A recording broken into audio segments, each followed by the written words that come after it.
So good evening all of you. I welcome you on your very own YouTube channel Manoj Jahangir Classes, and in today's class, as you all can see, that we are going to talk about elasticity of supply. Elasticity of supply के बारे में हम बात करेंगे आज की class में.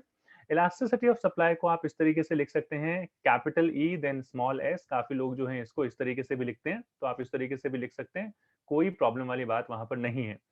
Formula क्या होता है इलास्टिसिटी का, सबसे पहले उसकी बात करते हैं, उसके बाद बाकी सारी चीजों की बात करेंगे. तो ये फॉर्मूला रहा आपका, जो जैसे कि आप देख सकते हैं, that elasticity of supply, ES जो मैंने लिखा है, is equal to percentage change in quantity supplied and percentage change in price of the commodity. तो ये फॉर्मूला होता है, मैं रिपीट कर रहा हूं, परसेंटेज चेंज, ये जो डेल्टा ट्राइंगल सा बना हुआ है इसको हम डेल्टा बोलते हैं, जो चेंज को शो करता है. And we can say that elasticity of supply is equal to percentage change in quantity supplied divided by percentage change in price of the commodity.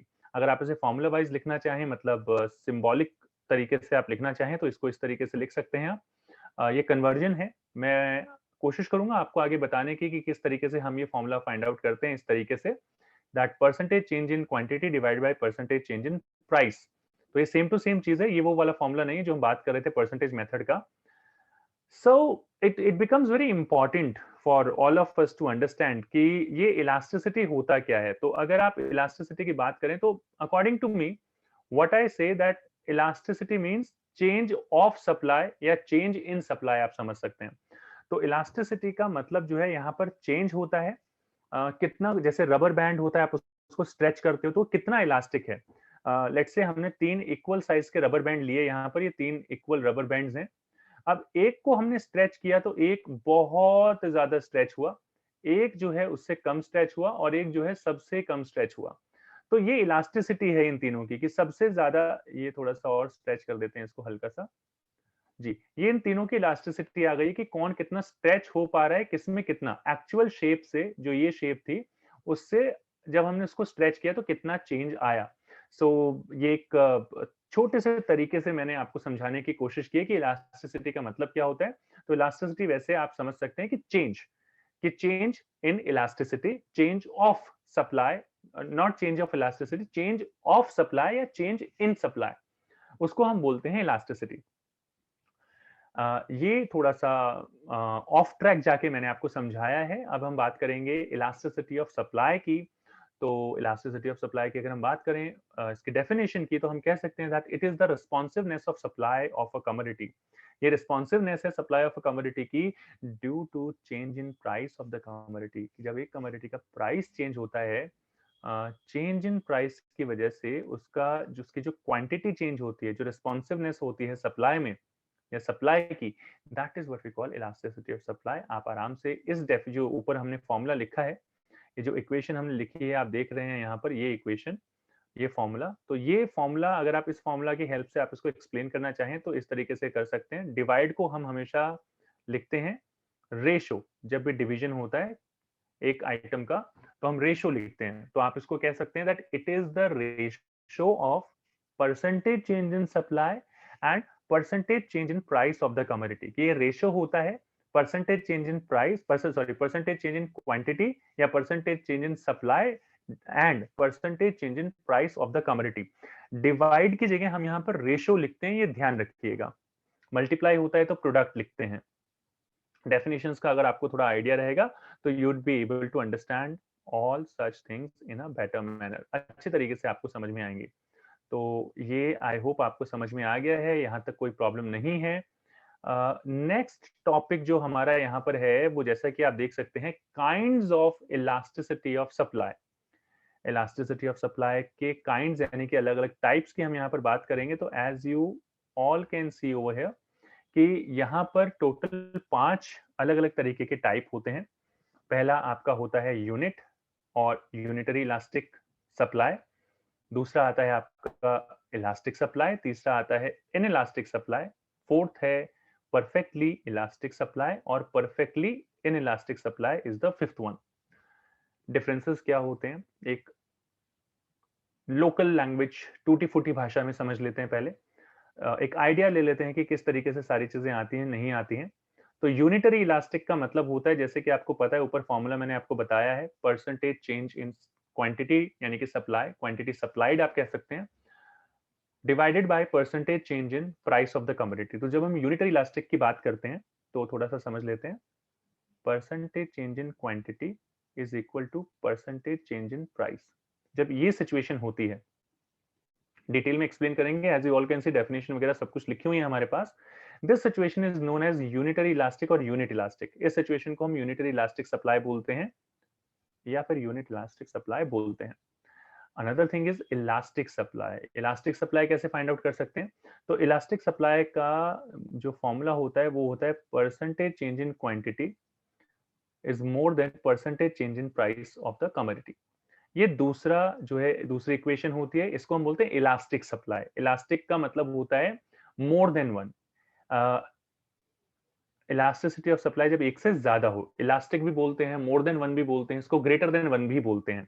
तो ये तीनों चीजें आप याद रखें, ग्रेटर देन भी इसी को बोलते हैं, मोर देन भी इसी को बोलते हैं। काफी सारी चीजें हैं जो हमें आपको समझानी है, so one by one I am gonna explain all such things. तीसरी सिचुएशन आती है when percentage change in quantity is less than percentage change in price of the commodity. ये तीसरी सिचुएशन है। क्या होता है इसमें? इसमें प्राइस में ज्यादा चेंज आता है, क्वांटिटी में कम चेंज आता है। ये इसको डार्क कर देते हैं थोड़ा सा ताकि आपको प्रॉब्लम ना हो। तो यहां पर हम बात कर रहे हैं इन इलास्टिक सप्लाई की। So if we talk about inelastic supply, it is a situation in which percentage change in quantity is lesser than percentage change in price of the commodity. Or you can simply say that it is a situation in which percentage change in price is more than percentage change in quantity of the commodity. तो इसको inelastic supply को हम less than one भी less than one elasticity भी बोलते हैं, और inelastic supply भी बोला जाता है। तो ये आप ध्यान रखिए। परफेक्टली इलास्टिक, इसमें क्या होता है भाई, जो परसेंटेज चेंज इन क्वांटिटी होती है, क्वांटिटी का मतलब यहाँ पर क्वांटिटी सप्लाइड, परफेक्टली इलास्टिक यहाँ पर ये इसका मतलब है कि यहाँ पर इन्फिनिटी होती है, ये मतलब बहुत सारे चेंजेस होते हैं, प्राइस में नहीं होते। यहाँ पर आ जाइए, परसेंटेज चेंज इन प्राइस, यहाँ परफेक्टली इन इलास्टिक सप्लाई, यहाँ पर या फिर आप ये लीजिए क्वांटिटी ही लिख देते हैं, यहाँ पर जीरो चेंज होता है, मतलब चाहे कुछ भी हो जाए, supply is going to remain perfectly inelastic. Perfectly inelastic मतलब कोई चेंज नहीं होगा, और परफेक्टली इलास्टिक मतलब बहुत ज्यादा चेंज होगा या हो सकता है। इसको हम बात कर लेते हैं थोड़ा सा डिटेल में यहाँ पर, एक एक पॉइंट की, फिर हम आगे बात करते हैं बाकी सारी चीजों की। As you all can see, I hope आप रीड कर पा रहे हैं। यूनिटरी इलास्टिक सप्लाई की बात करते हैं, तो जैसे कि लिखा हुआ है, if the percentage change in quantity supplied of a good is equal to the percentage change in the price, जैसे कि मैंने ऊपर भी डिनोट किया है, percentage change in quantity is equal to percentage change in price of the commodity. तो ये जब दोनों बराबर होते हैं, this situation is known as E S is equal to one. इसमें क्या होता है कि आपका जो ई एस होता है वो वन के इक्वल होता है, and the supply of the good is said to be unitary elastic, और इसको यूनिटरी इलास्टिक बोला जाता है। फर्स्ट पोर्शन को पढ़ रहा हूं जो मैंने यहाँ पर लिखा हुआ है, supply curve passes through the origin when extended, और इसकी खास बात ये होती है, let me make the diagram as well. जब भी आप कोई भी सप्लाई कर्व है, अगर उसको, ये मान लीजिए ये सप्लाई कर्व है इस तरीके से, और आप अगर इसको एक्सटेंड करते हैं और ये ओरिजिन से पास होता है इस तरीके से, और या मान लीजिए ये कोई सप्लाई कर्व है, ये ज्यादा थोड़ा सा टिल्ट हो गया है, लेकिन इसको थोड़ा सा इस तरीके से बना लेते हैं लेट से। तो ये इस तरीके से अगर ये भी ओरिजिन से पास होता है, और यहाँ पर हम एक बार इरेजर ले लेते हैं सो दैट थोड़ा सा और अच्छे तरीके से आपको बता पाए। तो ये हमने कर दिया डिलीट, और दोबारा से समझाते हैं ये बना के। मान लीजिए ये भी कोई सप्लाई कर्व है और इसको भी एक्सटेंड करते हैं, तो ये भी ओरिजिन से ही निकलता है। इन सारे केसेस में E S is equal to one, E S is equal to one, elasticity of supply is equal to one ही होगी। So any curve which is passing through the origin, irrespective of that thing, that what angle it is making, irrespective of that thing, that what angle it is making at the origin, the elasticity of supply will be equal to 1। elasticity of supply आपकी 1 के बराबर होगी, ये चीज ध्यान रखिएगा। यहाँ पर जो है हमने न्यूमेरिकल एग्जांपल की हेल्प से भी आपको समझाया है, तो थोड़ा सा और नीचे हम इसको एक्सटेंड कर लेते हैं भाई, यहाँ तक ले आते हैं।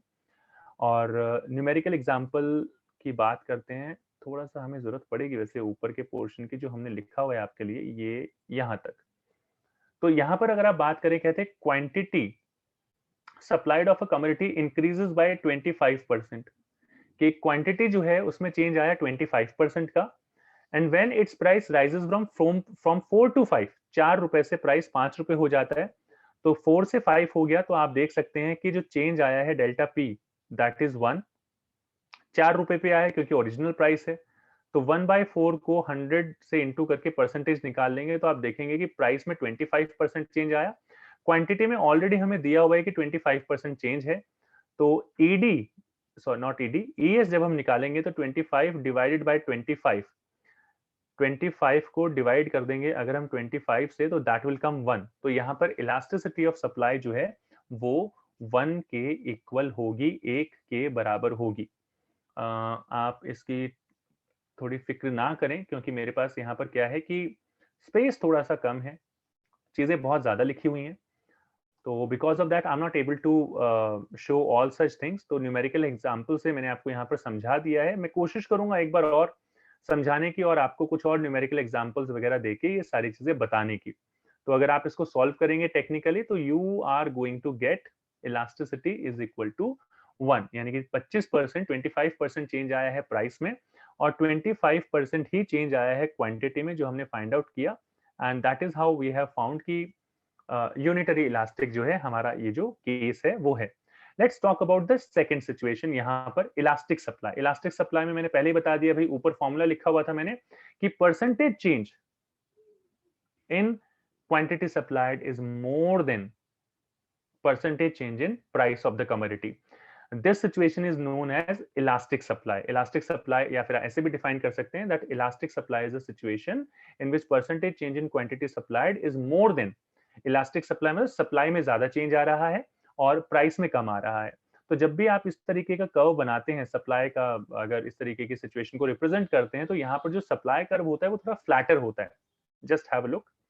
अगर इस सिचुएशन में आपने यहाँ पर इस तरीके से डायग्राम बनाया है, वैसे तो किसी भी तरीके से बन सकता है यहाँ पर, लेकिन अगर आपने इस तरीके से डायग्राम बनाया है और हम बात करें कि फ्लैटर सप्लाई कर्व की, तो फ्लैटर सप्लाई कर्व होता है ये ये थोड़ा सा गलत हो गया है क्योंकि ओरिजिन से पास नहीं होगा। ओरिजिन से पास होगा तो ये फिर 1 के इक्वल हो जाएगा। तो यहाँ पर हमें डिलीट करना पड़ेगा ये, और वाइप आउट करके हम ऐसा कुछ बनाएंगे ये कि ओरिजिन से पास ना हो, इस तरीके से। तो आप देख सकते हैं कि ये जो फर्स्ट डायग्राम है, डायग्राम ए जो है, ए के कंपैरिजन में जो डायग्राम बी है, इसमें जो एसएस कर्व है वो आपका ज्यादा फ्लैट है। तो यहाँ पर हमने एक्सेस भी लिख दिए, प्राइस भी लिख दिया है, और यहाँ पर सप्लाई भी लिख दिए। एसएस कर देता हूं मैं, सप्लाई लिख देता हूं। तो यहाँ पर आपका ये जो कर्व बना है, दिस इज बेसिकली फ्लैटर, ये थोड़ा फ्लैट है। तो इलास्टिक सप्लाई में हमेशा जो आपका कर्व बनता है वो फ्लैटर ही होता है। न्यूमेरिकल एग्जांपल ले लेते हैं कि प्राइस जो है वो 5 है ऑफ द कमोडिटी। ये हम ले लेते हैं यहाँ पर कि प्राइस किसी कमोडिटी का जो है वो 5 रुपए है, और टोटल रेवेन्यू जो जनरेट हो रहा है यहाँ पर इसकी हेल्प से, दैट इज 800 रुपए जनरेट हो रहा है। जब इसका प्राइस 20% से राइज हो जाता है, यानी कि 5 का 20%, तो आप 1 रुपी यहाँ पर आएगा। 20% राइज आप ले लीजिए तो ये 1 आएगा बेसिकली, तो 6 रुपए हो जाएगा। Then total revenue increases by 400, and 400 से इंक्रीज हो जाता है, तो 800 ऑलरेडी है, 400 से और इंक्रीज हुआ तो 1200 हो जाएगा। ध्यान देने वाली बात है यहाँ पर, इस तरीके के जब भी क्वेश्चंस आते हैं बच्चे, तो क्वांटिटी सप्लाइड आपको निकालना पड़ता है टोटल रेवेन्यू को प्राइस से डिवाइड करके। तो यहाँ पर अगर आप इसे फाइंड आउट करेंगे तो ये आ जाएगा 5 1 5 30, यानी कि 160 आ जाएगा। और 20% क्योंकि राइज हो गया, तो मैंने जैसे बताया था कि 1 रुपए से बढ़ जाएगा प्राइस, तो 6 रुपए हो जाएगा। तो इसको डिवाइड करेंगे तो क्वांटिटी आ जाएगी 200। इस तरीके के क्वेश्चंस काफी बार आते हैं जिसमें टोटल रेवेन्यू गिवन होगा, क्वांटिटी सप्लाइड निकालनी होगी, या फिर प्राइस और जैसे टोटल रेवेन्यू यहाँ पर गिवन है, समटाइम्स इट हैपेंस कि आपको टोटल रेवेन्यू और क्वांटिटी गिवन हो, प्राइस निकालना पड़े। तो कोई प्रॉब्लम वाली बात नहीं है, टोटल रेवेन्यू को डिवाइड कर दीजिए क्वांटिटी से, तो प्राइस आ जाएगा, प्राइस से करेंगे तो क्वांटिटी आ जाएगी। The way we have found the answer in this question.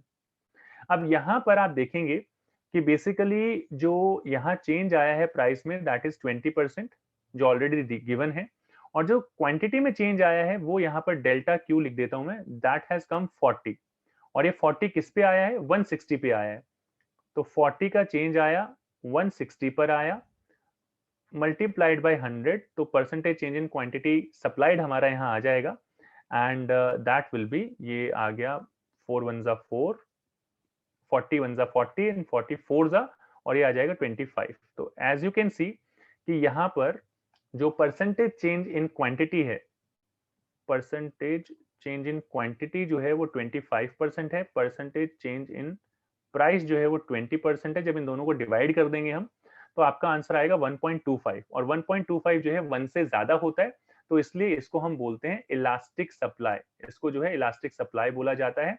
I hope you are able to understand this thing. बाकी न्यूमेरिकल्स हम और भी करेंगे, आप उसको और भी अच्छे तरीके से समझ सकते हैं। अभी ये जो यहाँ पर मैंने न्यूमेरिकल लिया है, क्वेश्चन हमारे पास एज इट इज है, बाकी मैं इसको वाइप आउट कर रहा हूँ सो दैट हमारा आंसर जो है वो मिक्स ना हो। यहाँ पर डायग्राम में यहीं पर छोड़ रहा हूँ, तो इस तरीके से आप जो है फाइंड आउट कर सकते हैं कि परसेंटेज चेंज किसमें ज्यादा आया है, किसमें कम आया है, और इलास्टिसिटी ऑफ सप्लाई जो है वो आप कैलकुलेट कर सकते हैं, फाइंड आउट कर सकते हैं। तो ये सारा हमने कर लिया है भाई। इसके बाद हम टच करते हैं दूसरा पॉइंट, अगला पॉइंट। तो यहाँ पर हमारे पास जो सिचुएशन है वो ये हमने किया, मार्कर सिलेक्ट,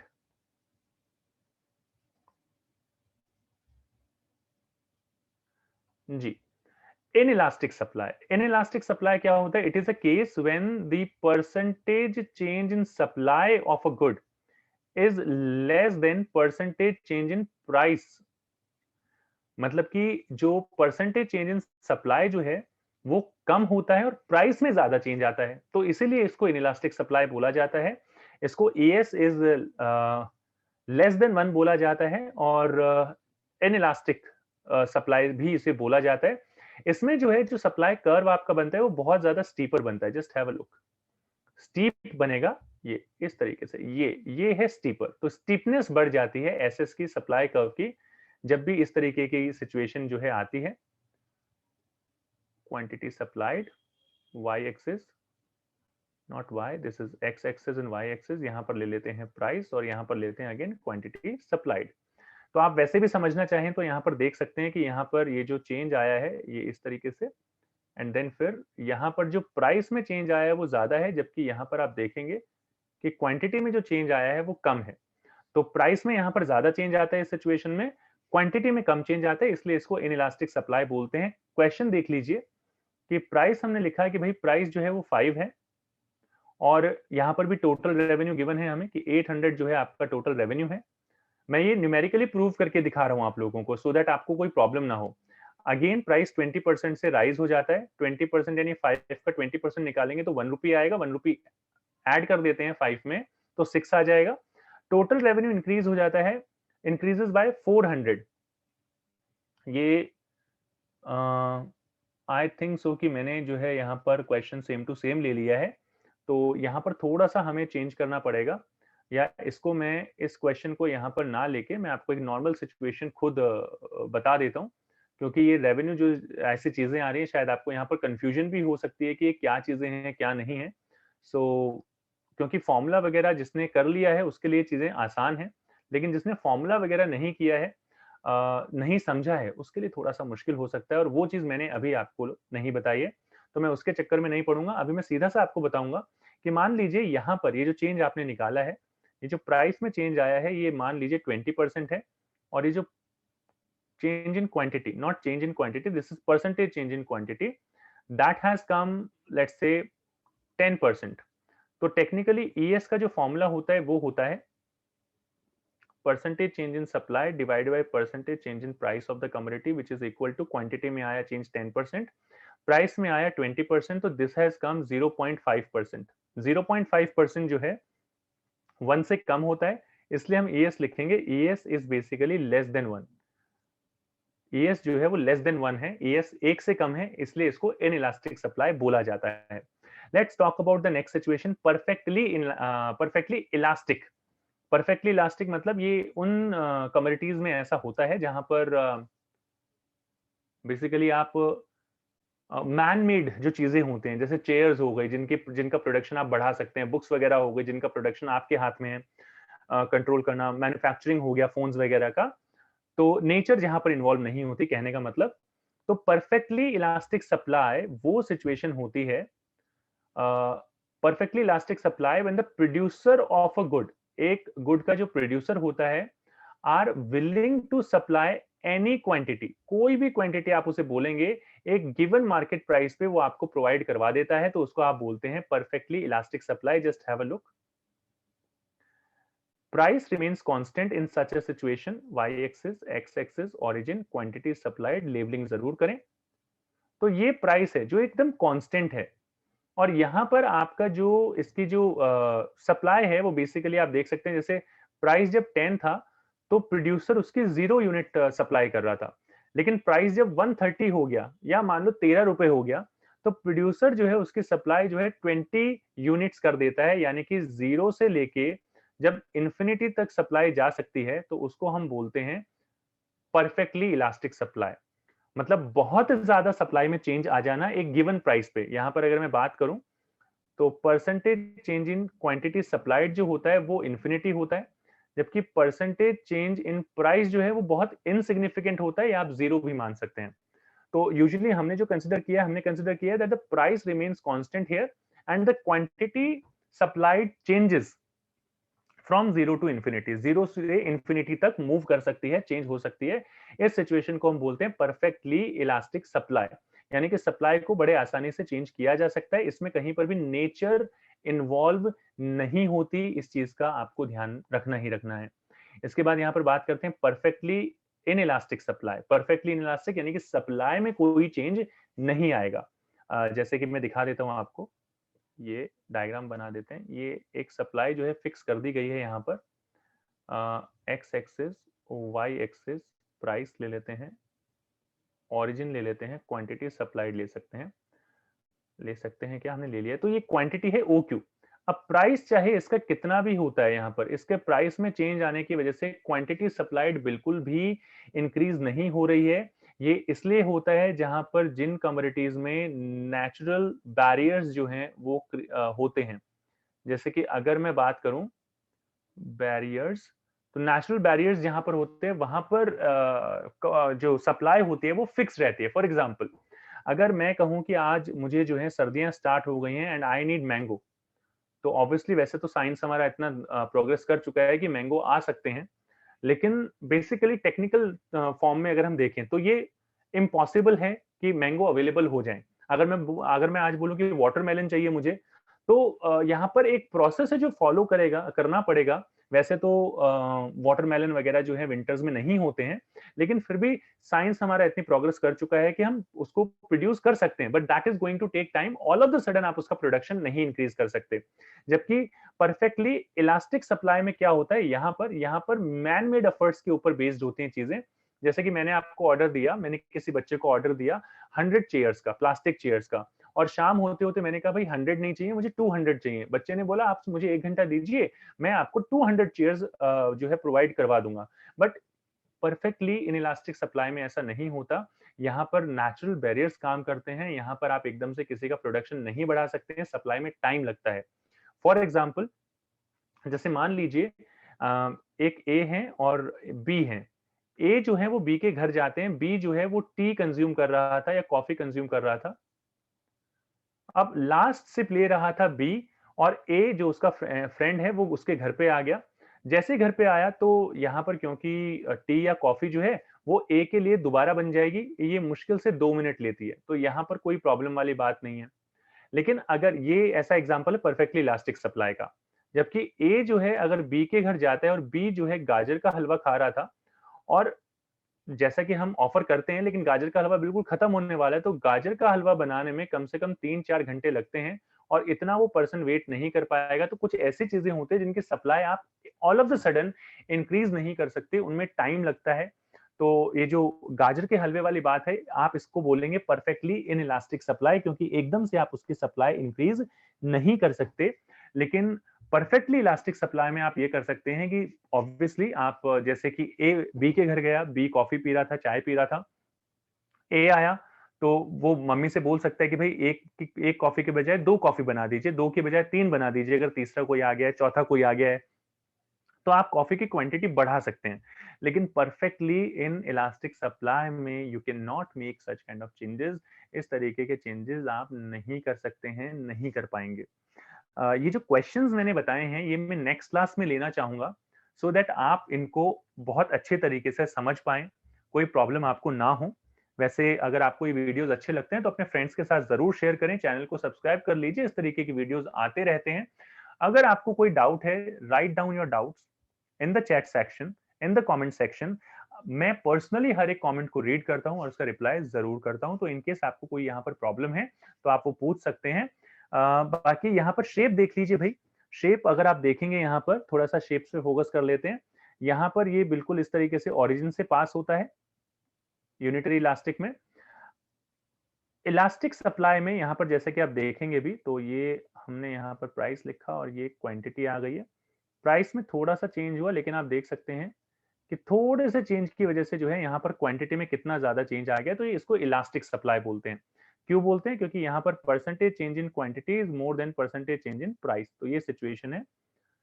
इसके अलावा इनइलास्टिक सप्लाई मैंने आपको पहले बता दिया, यहाँ पर डायग्राम भी बनाया हुआ है कि यहाँ पर ये स्टीपर होता है, ये जो सप्लाई कर्व होता है थोड़ा स्टीपर होता है। यहाँ पर आपने देखा कि ये फ्लैटर था यहाँ पर, तो ये यहाँ पर फ्लैटर होता है, जबकि इनइलास्टिक सप्लाई के केस में ये थोड़ा स्टीपर होता है, इस तरीके से स्लोप ज्यादा होता है यहाँ पर।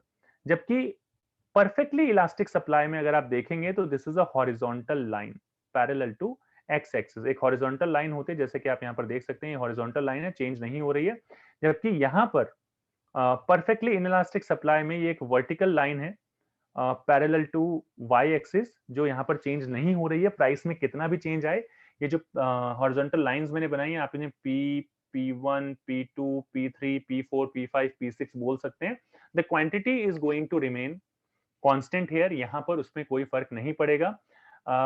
इसी के ऊपर बेस्ड मैं एक और वीडियो लेके आऊंगा सिर्फ न्यूमेरिकल्स पे, तो उसका वेट कीजिए और दोस्तों के साथ शेयर कीजिए। कुछ इस तरीके के क्वेश्चन है, अगर आप कर सकते हैं तो इनको स्क्रीनशॉट लेके और इनको सॉल्व करने की कोशिश कीजिए। और अगर कोई प्रॉब्लम होती है तो डेफिनेटली आप हमसे मिल सकते हैं, आप हमें बता सकते हैं कमेंट सेक्शन में। I definitely put the answers in the comment section. वैसे इसके ऊपर हमारा नेक्स्ट वीडियो आने वाला है, तो अगर आपको कोई प्रॉब्लम है तो आप लोग जरूर से इस वीडियो को लाइक करें, शेयर करें और डाउट लिख दीजिए कमेंट सेक्शन में। मिलते हैं नेक्स्ट क्लास में। Till then take care and keep watching Manoj Jahangir classes. इसी तरीके के वीडियोस आपके लिए आते रहेंगे। See you all of you. Thank you so much for